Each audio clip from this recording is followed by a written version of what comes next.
אחרונה חביבה, פרופסור דורית ניצן, דורית, הגיעה אלינו אחרי הרבה שנים בארגון הבריאות העולמית, זכינו בה באוניברסיטת בן גוריון לפני כשנה וחצי, שנתיים, משהו כזה,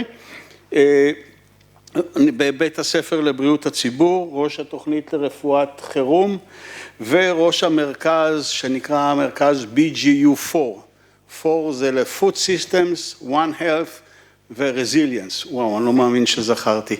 אז תודה רבה, דורית, בבקשה. ממש כיף להיות פה, כיף להיות איתכם כאן, ותודה ירון, תודה גם שמעון, ולכל מי שעומד כאן אחרי בכל המלאכה הזאת. אני אנסה ממש במעוף לעבור איתכם קצת על כמה סיפורים שבהם הקהילות בעצם לקחו פיקוד על חייהן, ואיך אני חושבת שאפשר באמת לעשות את הדברים עם רקע שבנוי על מה שאיזבלה אמרה לנו קודם ועל כל קודמיה. אז בעצם אנחנו מדברים על אקו ללא אגו, שאת זה אנחנו הרבה פעמים משתמשים בזה, כשבכל המקומות שבהם עבדתי ברחבי העולם, תמיד ראיתי את הקשר ואת הפצעים שהאדם עושה לסביבה שלו, לסביבה האקולוגית שלו, לבעלי החיים, לצומח, לטבע ואחד לשני. לרוע מזלי, לאן שאני מגיעה יש מלחמה, או לפני שהגעתי או אחרי, וזה באמת דבר מטריד, כי אנחנו רואים באמת שהמתנה ללא עשייה בעולם שבו הקהילות חיות במצבים שהן חיות מהרגע לרגע, מנסות להתקיים ללא מחשבה ארוכת טווח, ללא אפשרות להיות חסינות יותר, אם זה בשל מחסורים, אם זה של שינוי האקלים, כל מיני חומרי פלסטיק והרעלות שתכף אני אראה אותם. אנחנו רואים, כמו שגם ציינה איזבלה, את העלייה בגובה המים שלא פעם הגענו לצונאמי בין המלחמות, וגלי חום קשים, בתי חולים ומקומות שלא מאורגנים, לא לטפל באוכלוסייה הפגועה משום דבר, ובטח לא לטפל בחולים במצבי החום והסכנות שבסביבם. הסכנות של בריאות הסביבה גדולות, הן משפיעות על התחלואה ותמותת ילדים, מבוגרים, ובקהילות שבהם אנחנו ביקרנו, ואנשי העבודה והמחקרים שבוצעו בשטח, כששאלנו את האנשים מה הגורמים שמשפיעים באמת על הבריאות שלהם, כמעט אף אחד לא אמר סביבה. זאת אומרת, זה מעניין, אנשים רואים את הדברים, את החסר במים, את החסר במזון, את החוסר ביטחון שלהם, את מצב הלוחמה, את זה שאין להם בית, אבל הסביבה זה לא משהו שיודעים לבטא אותו. ולכן כל פעם כשהיינו מגיעים ומנסים להראות את המחנה המשותף במעגלי התערבות, ניסינו להראות לקהילה שכמעט כל דבר שבה היא מתמודדת יש היבטים סביבתיים. למשל באתיופיה מחלות מהמים שהן מאוד מחלות נפוצות, עם מחלת הקולרה, כשהיינו מגיעים למקומות מסוימים זה היה ברור שאין לזה שום קשר לסביבה מבחינתם. זה עניין של אדם לאדם, וגם אלה חולים, אני עדיין לא, מחר אני כנראה אהיה חולה. החשיפה לשמש גם היא דבר שבקרב הקהילות בעולם, אצלנו בארץ שיותר מכירים, יודעים, אבל החשיפה לשמש במקומות רבים והנזק שהיא גורמת לבעלי החיים, לצומח ולאדם, היא לא דבר של מה בכך, וגם לא יודעים לטפל בו. כמו חשיפה גם, אגב, לעשן, בהרבה מאוד מהמגורים של אנשים ברחבי העולם. חומרי הדלק, הבעירה, הבישול, נעשים באותו מקום של מקום המגורים, יחד עם הכבשה, במצב הטוב הם עשירים, והתינוקות, הילדים, האמא המבוגרת יותר, בת בערך 40 ומשהו, שכבר אוטוטו לא תהיה איתנו. זאת אומרת, החשיפות לגורמים הסביבתיים מהוות ממש בעיה גדולה. קשה מאוד להעריך את זה כשמגיעים לאזורים כאלה. קשה מאוד לשבת ולהעריך את הפצע הגדול הזה שעליה האדם חי ומזיק ומוסיף עוד דלק לפצע הזה. יש אפשרויות לבדוק נקודתית מכאן או משם, אבל זה קשה. ולצורך כך באה התפיסה של בריאות אחת ובריאות היקום שלנו, כשהיא התפיסה שמשלבת את האדם, בעלי החיים, הצומח והסביבה בבריאות אחת. התפיסה הזאת נותנת גם כלים להעריך את המגורים שלנו, את מערך המגורים ומערך החיים שלנו, כדי להבין עם מה אנחנו חיים. ופה אני רוצה לספר לכם קצת על הרעלת העופרת בקרב הרומא, שנקראים גם הצוענים, בקוסובו. כשהגעתי לקוסובו בתחילת שנות ה-2000, יהיו לא נעים כבר להגיד, כן? אז ממש אחרי המלחמה הייתה קהילה של רומא שנמצאה באזור הסרבי, מעבר לנהר העיבר, מצפון לנהר העיבר, במה שנקרא קוסובסקה מיטרוביצה, ממי שמכם מכיר.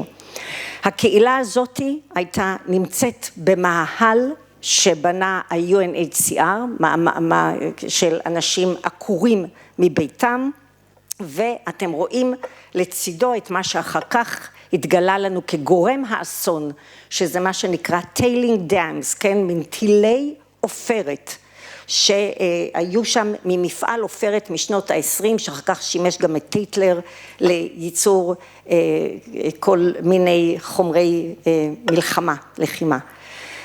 הבית שלהם שטוף באדמה, בבוץ, אותם טילים, אתם רואים אותם ממש כאן, כשהתינוקות, במקצועי אני רופאת ילדים, כשממש התחלנו לבדוק את התינוקות ואת הילדים, לכולם יש את הפס האופייני של הרעלת העופרת בשיניים. זאת אומרת, בהתחלה עוד לא הבנו שיש כאן הרעלת עופרת, אבל מיד כשבדקנו את הילדים, התחלנו בפרויקט, אתם רואים כאן מימין את רבקה גולדשמיט ממשרד הבריאות, רבקה הייתה אז, הבאנו משלחת מישראל שתעבוד איתנו מהתזונה ותטפל יחד איתנו בהרעלת העופרת. אחרי טיפול נמרץ, וזה סיפור ארוך, פה זה ממש סיפור ארוך, איך הם הגיעו למקום ולמה הם הגיעו וכל זה, נבנה להם שיכון בדרום מיטרוביצה על ידי תורמים, כך שהצלחנו להרחיק אותם מטילי העופרת. אבל אתם רואים, המגורים הללו הם לא מגורים מתאימים לרומא, לא לתרבות שלהם ולא לדרך שבה קהילה יכולה באמת לדאוג לחיים שלה בסביבה שלמה.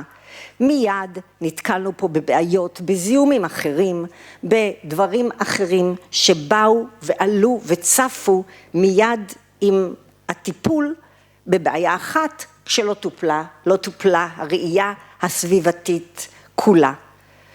בתוך כל אלה התגלנו לתוך ערימת אשפה, קהילה שלא יודעת לאסוף לא ניתנו לה כלים לאסוף את האשפה שלה, איסוף האשפה והדלקתו, הבערתו לצורך דלק, לחימום, גרמה לזיהומים סביבתיים רציניים מאוד בתוך הבתים שלהם ולשריפות וכיוצא בזה. ולכן החלטנו אז בקוסובו ואחר כך באוקראינה, באתיופיה, בצפון סוריה ועכשיו גם בקהילות שלנו כאן בארץ, להקים תוכנית הקהילה, מה שנקרא bottom up, תוכנית פעולה שמערבת את המשפחה והקהילה. אני קוראת לתוכנית הזאת קלאב, קהילה למען בריאות אחת, והקלאב הזה, באנגלית זה קולאב, זה נשמע ממש טוב, וכאילו collaborate, אבל זה קלאב, זו בעצם תנועה שמתחילה מהקהילה, עם אנשים שנבחרים על ידי הקהילה, ללא כל תקציב בהתחלה, ושם אנחנו בעצם מלמדים את הקהילות הללו לחיות בשלום ובאהבה עם הטבע שלהם, כולל גם עם סיכונים של מלחמות וכיוצא בזה. אני מסיימת פה אחרי, בעצם מי שמכיר מכם את השיטה של הוויקינגים לגונן על עצמם. הוויקינגים במקום לבוא כל אחד עם השריון שלו והחץ, בעצם נעמדים כולם כמו כדור הארץ ומגוננים על עצמם ביחד מפני האויב. הייתי 6 שנים האחרונות בקופנהגן והתרשמתי מאוד מהיכולת הסוציאלית, החברתית, הסביבתית של הדנים. ואני חושבת שחלק מהעניין אולי מגיע מזה שהם למדו להגן אחד על השני ביחד למען כולם, והקהילות שלנו הן הבסיס. תודה. עמדת מאוד יפה בזמן. אני הבנתי את הרמז. וואו, אני ממש מפחיד על זה.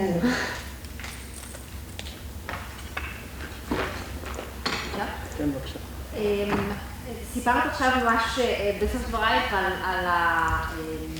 על היוזמות האלה שבעצם מתוך הקהילה אתם תיתנו להם כלים ואז הם יהיו אלה שיפעלו למען עצמם כדי להתמודד עם הבעיות הסביבתיות. את יכולה לתת כמה דוגמאות לדברים שהם יזמו, דברים שהם עשו, שנולדו מתוך זה? כן, אני יכולה להביא מהארץ או מחול, אבל כרגע אני מנסה לעבוד עם זה בארץ ולמצוא את התכנים. אז למשל, אחד הקלאבים שהקמנו, זה בעיקר היה ביישובי הצפון ויישובי העוטף בעקבות המלחמה, והיישובים שלא עזבו את מקומם בצפון. ושם אחד מהדברים היה לראות את המזהמים, את הנגישות של היישובים עצמם, איך ניגשים אליהם, למשל שיישובים רבים בצפון שיש להם כניסה אחת ויציאה אחת. כשברור שאם יש איזה גורם סיכון, הבריחה משם היא מאוד מאוד גדולה. כשבתוך כל זה יש בעלי חיים, בתוך כל היישוב הזה נמצאות עוד הרבה מאוד חשיפות, איפה שמים את ההשפעה. זאת אומרת, הקהילה שם, אחד הכפרים שאני יכולה למשל לתת דוגמה, זה היה פסוטה, הכפר הקתולי בצפון, מדהים. מה שהם עשו, הם עשו מיפוי של המסכנים, של ההזארדס, שיש להם שם לכל נושא ונושא, זאת אומרת, עם נושא בריאות, עם נושא בעלי חיים, צמחים, מזון, הרבה מהדברים זה גם איך דואגים שיהיה מזון, תרופות, שירותי הבריאות, נגישות לכל מיני דברים, הם מיפו את זה, וקבוצות המתנדבים מפתחות תוכניות יחד עם השלטון המקומי, זאת אומרת עם המועצה, יחד עם לשכת הבריאות, הסביבה, החקלאות, עם כל הגורמים השונים, הם מביאים את זה, מציפים את זה ומבקשים עזרה. אצלנו אנחנו קבוצת מתנדבים שפשוט בלי כלום, אין, זה לא איזה גוף רשום, אנחנו עושים להם הדרכות, כל אחד בתחום, מי שרוצה, יש כזה יומן קטן, רושמים מי נוסע ומי עושה, ואנחנו מנסים להכשיר בינתיים 17 קלאבים בארץ. בכל מדינה זה קרה לבד, זאת אומרת, זה עובר מפה לאוזן כזה, בלי הרבה השקעת כספים, רק הרבה כוונות טובות. ומי שרוצה מוזמן לקלאב. אני רוצה לשאול, למעשה שתיכן, זו הזדמנות גם לעוד שאלה אלייך, לדבר אחרי שהתחצתי לך. יש פה תובנות נהדרות לגבי קהילה למען בריאות והחיבור של הקהילות מבחינת התרבות, הבוטם אפ, האם זה גם נלקח בחשבון בהיערכות של משרד הבריאות להסתכל על זה מנקודת המבט הזאת כדי ליצור איזו קומפלימנטריות? קודם כל, נקודה מאוד מאוד חשובה ונכונה. גם בתוכנית שלנו זה לא סתם לראות תוצאים בריאותיים, אלא בהקשר לתתי אוכלוסיות שונות. אנחנו רואים בחלק מהקהילות כאוכלוסיות בסיכון או רגישות יתרה מבחינת השפעת האקלים, וזה כן נמצא בתוכנית של היערכות לשינוי אקלים. אולי אני יכולה להוסיף שמנכ"ל משרד הבריאות ממש בירך על זה, אני נפגשתי איתו, והוא ביקש שאני אגיש תוכנית על ההקלה, מאוד רוצים, כי אני אמר, איך את רוצה, אני רוצה שתציגי את זה להנהלה וניקח את זה על עצמנו, אנחנו לא רוצים, אנחנו רוצים להיות בוטום אפ, אבל הטופ דאון צריך להיות מחויב איתנו, ולעבוד כמובן באלכסון, שזה הדרך שאנחנו ביחד, אז לכן העבודה היא ביחד, אבל לא תלויה בממסד. מכיוונים שונים אנחנו נפגשים לטובת האוכלוסייה. נפלא, אז נראה לי שבנימה אופטימית זאת, זה בדיוק הזמן לסיים את הכנס שלנו של היום. אני רוצה קודם כל להגיד תודה לכל המרצות והמרצים, ומגיע להם כל המחיאות כפיים. שוב לצוות המדהים שנמצא פה, דלית, סמדר, אורלי, ענת אני לא רואה אותה, ונוספות. המון המון תודה. וכולכם, המשתתפים האמיצות והאמיצים שנשארו עד הסוף, ולכל אלו שלא נשארו והפסידו בסוף, אבל לכל אלו שבאו, יחד נעשה יותר, נשמור וניפגש בפעם הבאה. תודה לכולם.